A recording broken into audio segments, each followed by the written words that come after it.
Misy karazany maro ireo endrika tsy fanajana ny lalàna amin'ny feny fifaninanana ka angatahan'ny filankevitry ny fifaninanana fiaraha-miasa amin'ny olo-pirenena ny fitoroana azy. Anisan'izany ohatra ny fanararaotana ny tanjaka raha TOE-KARENA na ara-barotra ataon'ny orinasa na vondron'olona sasany. Eo ihany koa ireo fifanarahana voarara nataon'ireo orinasa na mpandraharaha mitovy sehatra asa. Misy fiantraikany ratsy sy manimba ny TOE-KARENA ary ny fampiroboroboana ara-industrialy ny tsy fanarahana sy ny tsy fanajana lalàna amin'ny feny fifaninanana hoy Domona Ravonjatovo tompona andraikitra ao amin'ny filankevitry ny fifaninanana ka mahatonga azy anentana amin'ny fitoriana sy fitoroana izany.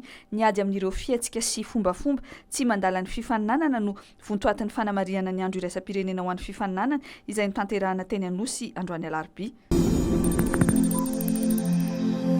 Vary 350 taona mahery no kasain'ny fitondram-panjakana aparitaka amin'ny vidiny mora eny an-tsena manomboka amin'ny zoma ho avy izao. Vary azon'ilay orinasa panjakana mpanafatra entana tamin'ny vidiny mora ka kasainy amidy varoboba amin'ny mpividy.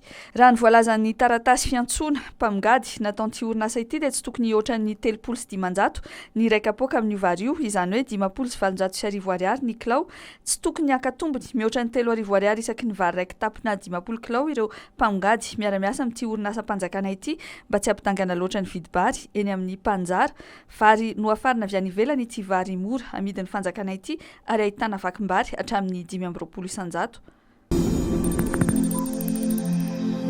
Tsy nanafiny any ayainy ireo mpamantatra ny toetry ny andro omaly talata nandritra ny fanamariana ny andro iraisam-pirenena ho an'ny toetrandro. Aya izay naborany manoloana ny fahampitehany tontolo iainana izay mitarika fiovaovan'ny toetrandro. Laza izy ireo fa ahina ny taran'ny haintany any Atsimo hatrany amin'ny 3 ampahefatry Madagasikara afaka 10 taona raha toa ka tsy miova ny fihetsiky ny malagasy manoloana ny tsy fanajana ny tontolo iainana. Rotsakorana tsy ampy sy hafanana miompampana mandavataona no endrika sanatria mety hisehoany izany toetrandro amin'ny taona 2024 izany raha ny vinavina.